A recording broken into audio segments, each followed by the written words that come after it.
Hello friends, कैसे हैं आप। हमने क्वेश्चन नंबर 40 जो विज़न का है वहाँ तक विज़न टेस्ट 1 का सॉल्व कर लिया था। ये क्वेश्चन नंबर 41 से हम आज स्टार्ट करेंगे। तो देखिए, जो क्वेश्चन नंबर 41 है वो आपका बात करता है कि जब कोई एक फॉरेन टेरिटरी हम अपने देश में शामिल करते हैं तो कौन ऐसा मतलब कि अथॉरिटी है जो स्पेसिफाई करता है कि जो वहाँ के लोग हैं वो सिटीजन होंगे इंडिया के। ये आपका करता है यूनियन गवर्नमेंट, ठीक है। गवर्नमेंट ऑफ इंडिया जो है वो स्पेसिफाई करती है जो पर्सन्स हैं उस पार्ट के, उस टेरिटरी के, वो सिटीजन होंगे इंडिया के।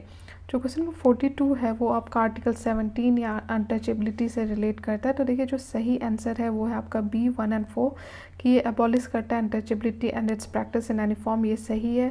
4 भी सही है कि जो protection of civil rights act 1955 है वो आर्टिकल 17 को ही इम्प्लीमेंट करने के लिए लाया गया। लेकिन जो ये स्टेटमेंट 2 है वो गलत है क्योंकि डेफिनेशन नहीं दिया गया है, ठीक है, अंडर आर्टिकल 17।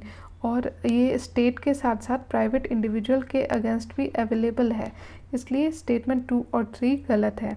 जो नेक्स्ट आपका जो क्वेश्चन है वो है आपका डार्क जीनोम के ऊपर। तो देखिए, जो सही आंसर इसका होगा वो है ए, यानी कि ये डीएनए का वो रीजन होता है जिसके बारे में हमें मिनिमल नॉलेज है कि वो किस तरह से काम करता है, क्या उसका बायोलॉजिकल फंक्शन है, उसके बारे में ज़्यादा हम नहीं जानते, उसी को यहाँ हम डार्क जीनोम कहते हैं। क्वेश्चन नंबर 44 जो है वो स्टेट पब्लिक सर्विस कमीशन के बारे में। तो देखिए, जो ऑप्शंस दिए हुए हैं यहाँ पे वो उसमें से सही आंसर आपका है डी, नीदर 1 और नॉट 2। क्योंकि स्टेट पब्लिक सर्विस कमीशन में ऐसा कुछ नहीं दिया गया है प्रोविज़न की 1/2 ऑफ द मेंबर जो है वो SC ST या OBC होना चाहिए, ऐसा कोई प्रोविज़न नहीं है, ठीक है।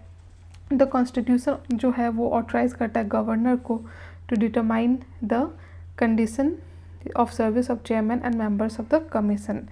जो दूसरा स्टेटमेंट है वो भी गलत है क्योंकि जो मेंबर और चेयरमैन है वो अपॉइंट तो करता है गवर्नर, लेकिन उसको हटा सकते हैं सिर्फ प्रेसिडेंट, ना कि गवर्नर। तो यहाँ पे गवर्नर की जगह प्रेसिडेंट होना चाहिए क्योंकि रिमूवल वही कर सकते हैं। उसके बाद जो नेक्स्ट क्वेश्चन है आपका वो है क्वेश्चन नंबर 45। देखिए, ये बात करता है कि जो हमारे अलग अलग कमीशन बने थे, कमिटीज़ बनी थी जो कि जिनका रोल था स्टेट रीऑर्गेनाइजेशन करने का। तो इनमें से कौन सी कमेटी है जिसने एक्सेप्ट किया था language as the criteria for reorganisation of state. तो देखिए, जो ऑप्शन है इसमें से सही आंसर है C3, यानी कि फजल अली कमीशन ने माना था कि हाँ, लैंग्वेज हो सकता है क्राइटेरिया टू डिटरमाइन आपका reorganisation of the state. However it rejected, इसने रिजेक्ट किया था वन लैंग्वेज स्टेट पॉलिसी, ठीक है। तो ये आपको ध्यान में रखनी है। क्वेश्चन नंबर 46 जो है वो है आपका नेशनल ह्यूमन राइट कमीशन या ह्यूमन राइट्स के बारे में। तो देखिए, जो ऑप्शंस दिए हुए हैं उसमें से सही आंसर है आपका B2 ओनली, यानी कि 1 गलत है और दूसरा सही है। ये बात सही है कि जो only the president of India जो है वो रिमूव कर सकता है चेयरपर्सन ऑफ NHRC यानी कि नेशनल ह्यूमन राइट कमीशन और SHRC यानी कि स्टेट ह्यूमन राइट कमीशन। लेकिन जो पहला ऑप्शन है वो गलत है क्योंकि जैसा आपको पता है कि जो चेयरमैन जिनका जो अपॉइंटमेंट होता है, जो chairman and members of state human right commission जो है वो गवर्नर अपॉइंट करते हैं, ठीक है। और जहाँ तक आपका नेशनल ह्यूमन राइट कमीशन है वो उसके जो भी मेंबर्स हैं वो प्रेसिडेंट अपॉइंट करते हैं, इसलिए पहला ऑफ स्टेटमेंट गलत है।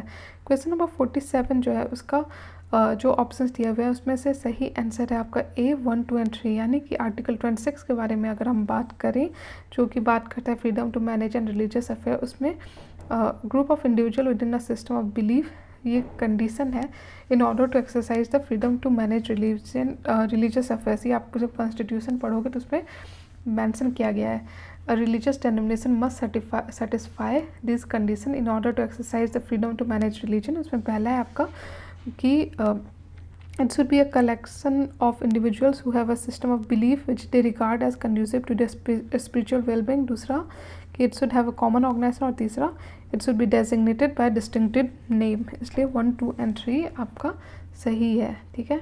चौथा और पांचवा गलत है। क्वेश्चन नंबर 48 जो है आपका फंडामेंटल ड्यूटीज़ के बारे में बात करता है। तो आपको बताना है कि which of the following is are fundamental duties under part 4A। तो फंडामेंटल ड्यूटीज़ आपको लिस्ट पता होना चाहिए देखिए जो सही आंसर है आपका वो है ए वन ऑनली, यानी कि to develop scientific temper and humanism, ये सही है।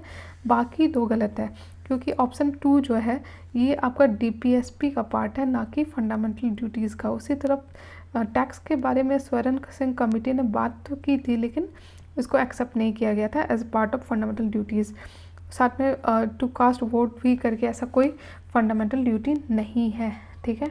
जो नेक्स्ट क्वेश्चन है आपका वो है बेसिक स्ट्रक्चर के ऊपर में, तो आपको बेसिक आइडिया होना चाहिए और उसके बेसिस पे आपको ये सॉल्व करना चाहिए। देखिए जो ऑप्शन है उसमें से सही आंसर आपका 1D, यानी कि 1, 2 and 4, secular character, separation of power between legislature and executive और प्रिंसिपल ऑफ रीजनेबलनेस, ये सारे आपके बेसिक स्ट्रक्चर के पार्ट हैं, ठीक है। लेकिन सोशलिस्ट स्टेट जो है वो नॉट इंक्लूडेड है इन द बेसिक स्ट्रक्चर, इसलिए सोशलिस्ट स्टेट नहीं होगा। क्वेश्चन नंबर 50 जो है आपको बताना है जो इंटरेस्ट ग्रुप और पीपल्स मूवमेंट है उसमें कॉमन क्या है। इसमें जो सही आंसर है आपका ए वन ऑनली होगा, कि जो दोनों है वो अटेम्प्ट करते हैं to influence politics without directly taking part in electoral competition. तो इस तरह से हमने क्वेश्चन नंबर 50 तक सॉल्व कर लिया। आई होप आपको वीडियो अच्छा लग रहा है। अगर अच्छा लग रहा है तो प्लीज़ लाइक कीजिए और मेरे चैनल को सब्सक्राइब कीजिए। Thank you.